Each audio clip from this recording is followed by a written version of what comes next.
ಎಲ್ಲರಿಗೂ ನಮಸ್ಕಾರ. ನಾನು ಈ ದಿನ ಸಿಂಪಲ್ಲಾಗಿ ಆಲೂ ಸಾಗು ಮಾಡ್ತಾ ಇದ್ದೀನಿ. ನೋಡಿ ಎಷ್ಟು ಚೆನ್ನಾಗಿ ಬಂದಿದೆ ಗೊತ್ತಾ, ಸಖತ್ತಾಗಿದೆ.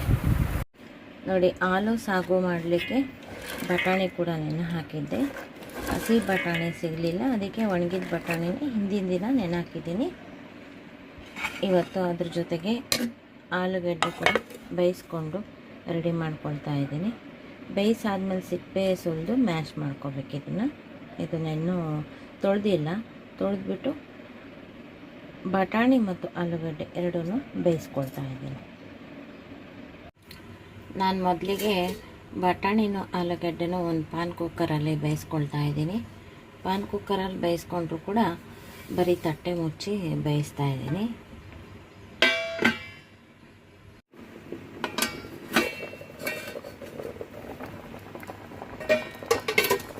ನೋಡಿ ಆಲೂಗಡ್ಡೆ ಬಟಾಣಿ ಎಲ್ಲ ನೆಂದಿದೆ.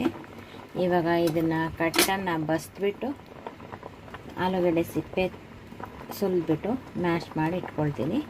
ಬಟಾಣಿ ಸಪ್ರೇಟಾಗಿ ಇಟ್ಕೊಳ್ತೀನಿ. ನೋಡಿ ಚೆನ್ನಾಗಿ ಬೆಂದಿದೆ, ಗೊತ್ತಾಗುತ್ತೆ ಹಿಂಗಂದರೆ. ನೋಡಿ ಹಾಗೆ ಸುಮ್ಮನೆ ಹಾಗೆ ಮುಚ್ಚಿ ಬೇಯಿಸಿರೋದು ತುಂಬ ಚೆನ್ನಾಗಿ ಬಂದಿದೆ. ಈಗ ನಾನು ಗ್ಯಾಸ್ ಆಫ್ ಮಾಡ್ತಾ ಇದ್ದೀನಿ. ಈ ನೀರನ್ನು ನಾವು ಸಾಂಬಾರಿಗೆ ಅಥವಾ ತಿಳಿ ಸಾರು ಮಾಡಲಿಕ್ಕೆ ಉಪಯೋಗಿಸ್ಕೋಬೋದು. ಇದನ್ನು ಕೂಡ ವೇಸ್ಟ್ ಮಾಡೋದು ಬೇಡ. ಚೆನ್ನಾಗಿ ತೊಳೆದು ಬೇಯಿಸಿರೋದು, ಸಿಪ್ಪೆ ಎಲ್ಲ ತೆಗೆದುಬಿಡ್ತೀನಿ ಅಷ್ಟೇ ಆಲೂಗಡ್ಡೆದು. ನೋಡಿ ಈಗ ನೀರಿಂದ ಆಲೂಗಡ್ಡೆ ತೆಕ್ಕೊಂಡಾದಮೇಲೆ ಇದು ಬೇಗ ತಣ್ಣಗಾಗಲಿ ಅಂತ ತಣ್ಣೀರು ಹಾಕಬೇಡಿ. ಆಲೂಗಡ್ಡೆಗೆ ಒಂದು ಸ್ವಲ್ಪ ಆರೋಗ್ಬಿಟ್ಟು ಆಮೇಲೆ ಸಿಪ್ಪೆ ಸುಲಿರಿ. ಬಿಸಿ ಇರುತ್ತೆ, ಒಂದು ಸ್ವಲ್ಪ ತಣ್ಣಗಾದ್ಮೇಲೆ ಸುಲಿರಿ. ತಣ್ಣೀರು ಹಾಕಿಬಿಟ್ರೆ ಇದು ಒಂದು ಸ್ವಲ್ಪ ಹಾರ್ಡ್ ಆಗುತ್ತೆ, ಸ್ಮೂತಾಗಿರೋದಿಲ್ಲ. ಅದಕ್ಕೆ ನೋಡಿ ಆಲೂಗಡ್ಡೆ ಸಿಪ್ಪೆ ಸುಲಿದು ಮ್ಯಾಶ್ ಮಾಡಿ ಇಟ್ಕೊಂಡಿದ್ದೀನಿ. ಜೊತೆಗೆ ಇದಕ್ಕೆ ಎಷ್ಟು ಬೇಕೋ ಅಷ್ಟು ಬಟಾಣಿನೂ ಕೂಡ ಇದ್ರ ಜೊತೆನೇ ಬೇಯಿಸಿಟ್ಕೊಂಡಿದ್ದು ನೀರು ಸೋಸಿ ಇಟ್ಕೊಂಡಿದ್ದೀನಿ. ಇದಕ್ಕೆ ಮಿಕ್ಕಿದ ಇಂಗ್ರೀಡಿಯೆಂಟ್ಸ್ ಏನೇನು ಬೇಕು ಅಂತ ನೋಡೋಣ. ಈಗ ನೋಡಿ ಒಂದು ದೊಡ್ಡ ಈರುಳ್ಳಿ ತೊಗೊಂಡಿದ್ದೀನಿ, ಒಂದು ಚಿಕ್ಕದು ಒಂದು ದೊಡ್ಡದು, 2 ಟೊಮೊಟೊ ತೊಗೊಂಡಿದ್ದೀನಿ, ಒಂದು 5 ಹಸಿರು ಮೆಣಸಿನ್ಕಾಯಿ ತೊಗೊಂಡಿದ್ದೀನಿ, ಒಂದು ಸ್ವಲ್ಪ ಕೊತ್ತಂಬರಿ ಸೊಪ್ಪು ತೊಗೊಂಡಿದ್ದೀನಿ. ಇದನ್ನೆಲ್ಲ ನೀಟಾಗಿ ತೊಳ್ಕೊಂಡು ಈಗ ಇದನ್ನು ಕೂಡ ಹೆಚ್ಕೋತಾ ಇದ್ದೀನಿ. ಇದ್ರ ಜೊತೆಗೆ ನೋಡಿ ಇಷ್ಟು ಶುಂಠಿ, ಇದು ಬೆಳ್ಳುಳ್ಳಿ, ಇದೆರಡನ್ನು ಶುಂಠಿ ಬೆಳ್ಳುಳ್ಳಿ ಪೇಸ್ಟನ್ನು ಮಾಡ್ಕೊಳ್ತೀನಿ. ಇದ್ರ ಸಿಪ್ಪೆ ಸುಲಿದು ನೋಡಿ ಈಗ ಎಲ್ಲ ಹೆಚ್ಕೊಂಡಿದ್ದು ಬೇಯಿಸ್ಕೊಂಡಿದ್ದು. ನೋಡಿ ಈರುಳ್ಳಿ ಇಷ್ಟು ತೊಗೊಂಡಿದ್ದೀನಿ, ಒಂದು ದೊಡ್ಡ ಈರುಳ್ಳಿ ಹೆಚ್ಕೊಂಡಿದ್ದೀನಿ, ಆಲೂಗಡ್ಡೆ ಮ್ಯಾಶ್ ಮಾಡ್ಕೊಂಡಿರೋದು, ಬಟಾಣಿ ಕೂಡ ಬೇಯಿಸಿಟ್ಕೊಂಡಿರೋದು, ಹಸಿರು ಮೆಣಸಿನ್ಕಾಯಿ, ಶುಂಠಿ ಬೆಳ್ಳುಳ್ಳಿ ಪೇಸ್ಟು. ನಾನು ತೊಗೊಂಡಿದ್ದು ಬೆಳ್ಳುಳ್ಳಿ ಶುಂಠಿಲಿ ಇಷ್ಟಾಗಿದೆ, ಇದರಲ್ಲಿ ಅರ್ಧ ಹಾಕ್ತಾಯಿದ್ದೀನಿ ಅಷ್ಟೇ. ನೋಡಿ ಕೊತ್ತಂಬರಿ ಸೊಪ್ಪು ತೊಗೊಂಡಿದ್ದೀನಿ, ಟೊಮೊಟೊನ ಸಣ್ಣದಾಗಿ ಹೆಚ್ಕೊಂಡಿದ್ದೀನಿ.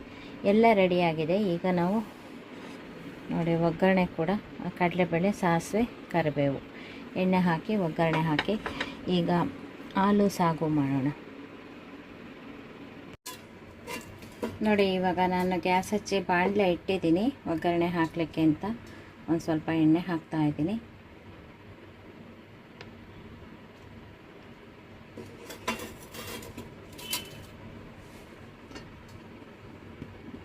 ನೋಡಿ ಒಂದು 2-3 ಸ್ಪೂನು ಎಣ್ಣೆ ಹಾಕಿದರೆ ಸಾಕು.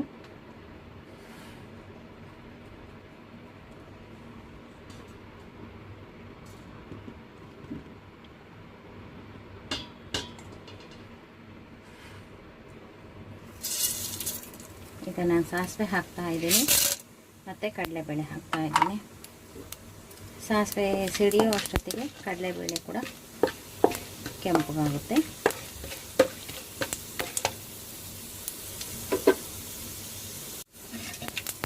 ನೋಡಿ ಸಾಸಿವೆ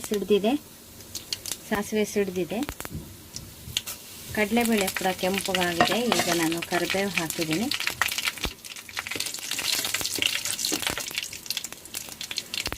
ಜೊತೆಗೆ ಹಸಿರು ಮೆಣಸಿನ್ಕಾಯಿ ಹಾಕಿದ್ದೀನಿ.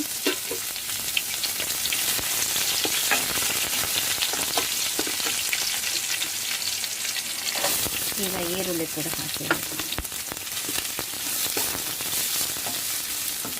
ಈರುಳ್ಳಿ ಎಲ್ಲ ಒಂದು ಸ್ವಲ್ಪ ಕೆಂಪು ಫ್ರೈ ಮಾಡ್ಕೊಂಡ್ಬಿಟ್ಟು ಒಂದು 3-4 ನಿಮಿಷ ಫ್ರೈ ಮಾಡ್ಕೋಬೇಕು. ಆವಾಗ ಈರುಳ್ಳಿ ಚೆನ್ನಾಗಾಗುತ್ತೆ. ಈರುಳ್ಳಿ ಒಂದು ಸ್ವಲ್ಪ ಮೆತ್ತಗಾಗಲಿ.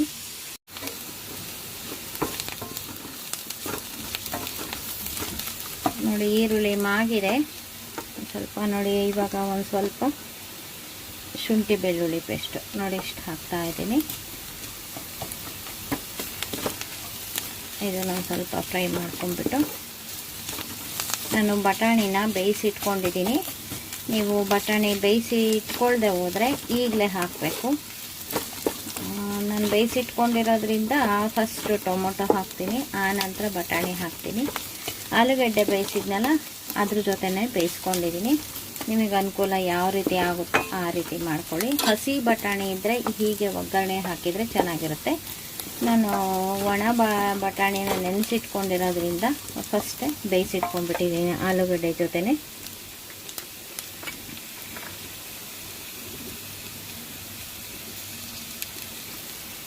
ಈಗ ನೋಡಿ ಟೊಮೊಟೊ ಹಾಕಿದ್ದೀನಿ.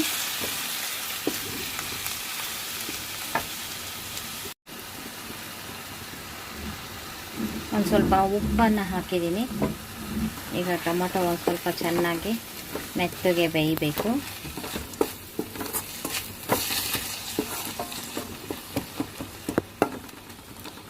ಈಗ ಉಪ್ಪು ಹಾಕಿರೋದ್ರಿಂದ ಇದು ಚೆನ್ನಾಗಿ ಬೇಯ್ಕೊಳ್ಳುತ್ತೆ. ಒಂದು ಸ್ವಲ್ಪ ಮುಚ್ಚಿ ಬೇಯಿಸೋಣ ಇದನ್ನು.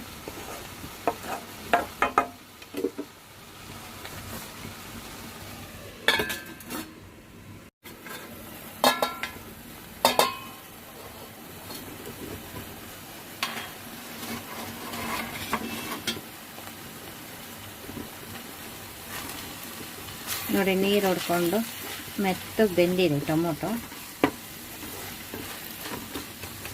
ಮುಚ್ಚಿ ಬೇಯಿಸಿದ್ದಕ್ಕೆ ಈಗ ನೋಡಿ ಬಟಾಣಿ ಹಾಕ್ತಾ ಇದ್ದೀನಿ. ಬಟಾಣಿ ಆಲ್ರೆಡಿ ಬೆಂದಿದೆ.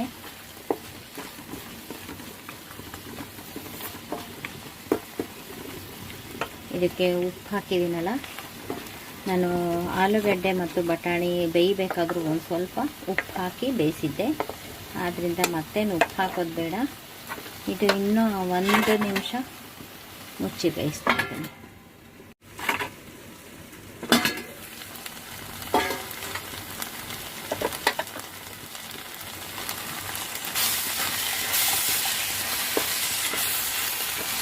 ನೋಡಿ ಇವಾಗ ಟೊಮೊಟೊ ಚೆನ್ನಾಗಿ ಮ್ಯಾಶ್ ಆಗೋಂಗೆ ಬೆಂದಿದೆ. ಇವಾಗ ಇದು ಕೂಡ ಬಟಾಣಿ ಕೂಡ ಚೆನ್ನಾಗಾಗಿದೆ. ಈಗ ನಾವು ಆಲೂಗಡ್ಡೆ ಹಾಕೋಣ, ಮ್ಯಾಶ್ ಮಾಡಿ ಇಟ್ಕೊಂಡಿದ್ದನ್ನು.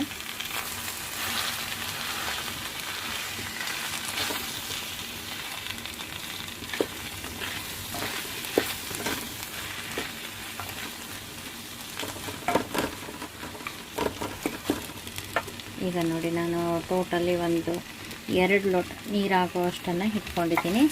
ಈಗ ಒಂದು ಸ್ವಲ್ಪ ನೀರು ಹಾಕ್ತಾ ಇದನ್ನು ಕಲಸೋಣ.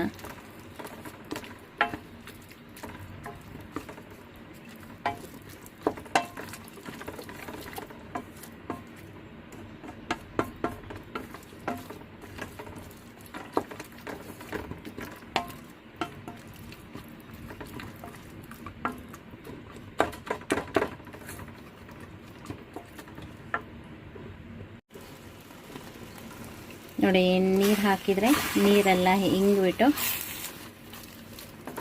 ನೋಡಿ ಎಷ್ಟು ಚೆನ್ನಾಗಿದೆ, ಎಲ್ಲ ಹೊಂದ್ಕೊಂಡಿದೆ. ಇವಾಗ ನಾವು ಫುಲ್ ನೀರು ಹಾಕೋದಕ್ಕಿಂತ ಮುಂಚೆ 1 ಸ್ಪೂನಷ್ಟು ಕಡಲೆ ಹಿಟ್ಟನ್ನು ಹಾಕ್ತಾಯಿದ್ದೀನಿ. ಹಸಿ ಕಡಲೆ ಹಿಟ್ಟು ಇದು, ಅಂದರೆ ಕಡಲೆ ಬೇಳೆ ಹಿಟ್ಟಿರುತ್ತಲ್ಲ, ಅಂದರೆ ಬೋಂಡ ಮಾಡ್ತೀವಲ್ಲ ಆ ಹಿಟ್ಟು. ಇದನ್ನು ಒಂದು ಸ್ವಲ್ಪ ಇದಕ್ಕೆ ಮಿಕ್ಸ್ ಮಾಡಿಕೊಂಡು ಒಂದು ಸ್ವಲ್ಪ ಫ್ರೈ ಮಾಡ್ಕೊಳ್ಳೋಣ. ಈ ಹಿಟ್ಟು ಒಂದು ಸ್ವಲ್ಪ ಬೇಯಬೇಕು. ಬೆಂದರೆ ಇದು ಹಸಿ ವಾಸನೆ ಇರುತ್ತಲ್ಲ ಅದು ಹೋಗುತ್ತೆ.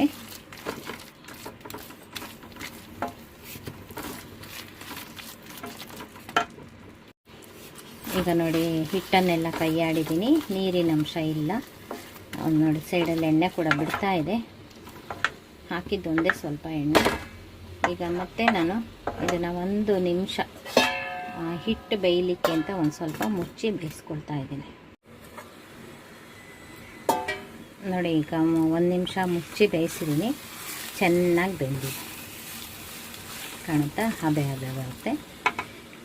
ಇನ್ನು ಜಾಸ್ತಿ ಬಿಟ್ಟರೆ ತಳ ಹಿಡಿಯುತ್ತೆ. ಇವಾಗ ಚೆನ್ನಾಗಾಗಿದೆ. ಈಗ ಮಿಕ್ಕಿದ ನೀರನ್ನು 1-2 ಲೋಟ ನೀರು ಇಟ್ಕೊಂಡಿದ್ನಲ್ಲ ಅದನ್ನು ಹಾಕ್ತಾಯಿದ್ದೀನಿ. ಹಾಕಿಬಿಟ್ಟು ಇದನ್ನು ಚೆನ್ನಾಗಿ ಕಲಕಬೇಕು, ಸಾಗು ಅದಕ್ಕೆ ಬರೋ ರೀತಿ.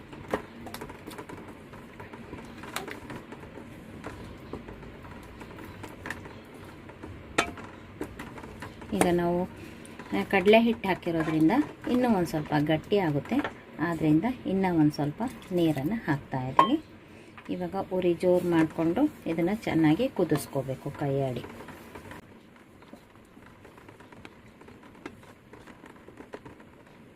ಈಗ ನಾನು ಇದಕ್ಕೆ ಒಂದು ಸ್ವಲ್ಪ ಅರಿಶಿನ ಹಾಕ್ತಾಯಿದ್ದೀನಿ.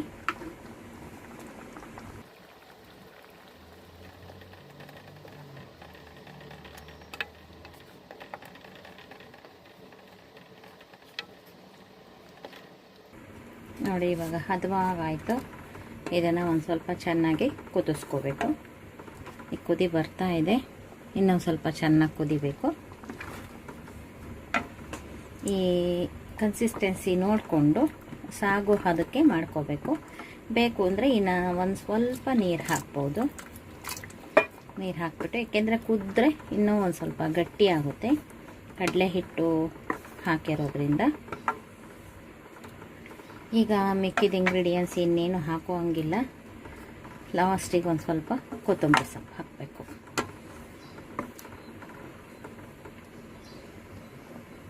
ಇನ್ನು ಒಂದು ಸ್ವಲ್ಪ ಚೆನ್ನಾಗಿ ಕುದಿಸ್ಕೋಬೇಕು. ನೋಡಿ, ಸೊಗಸಾದಂಥ ಸಾಗು ರೆಡಿ ಆಯಿತು. ತುಂಬ ಚೆನ್ನಾಗಾಗಿದೆ. ಟೇಸ್ಟ್ ಅಂತೂ ಸಖತ್ತಾಗಿದೆ. ಈಗ ಕುದೀತಾ ಇದೆ ನೋಡಿ. ಲಾಸ್ಟಿಗೆ ಒಂದು ಸ್ವಲ್ಪ ಕೊತ್ತಂಬರಿ ಸೊಪ್ಪು ಹಾಕ್ತಾಯಿದ್ದೀನಿ.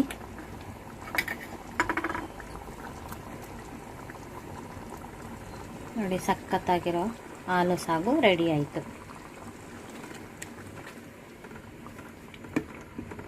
ನೋಡಿ, ಇದರ ಅನುಕೂಲ ಕೂಡ ಪಡ್ಕೊಳ್ತೀರಾ ಅಂತ ನಾನು ಈ ವಿಡಿಯೋ ಮಾಡಿ ತೋರಿಸಿದ್ದೀನಿ. ನೋಡಿ ಎಷ್ಟು ಚೆನ್ನಾಗಿದೆ, ಸಖತ್ತಾಗಿದೆ.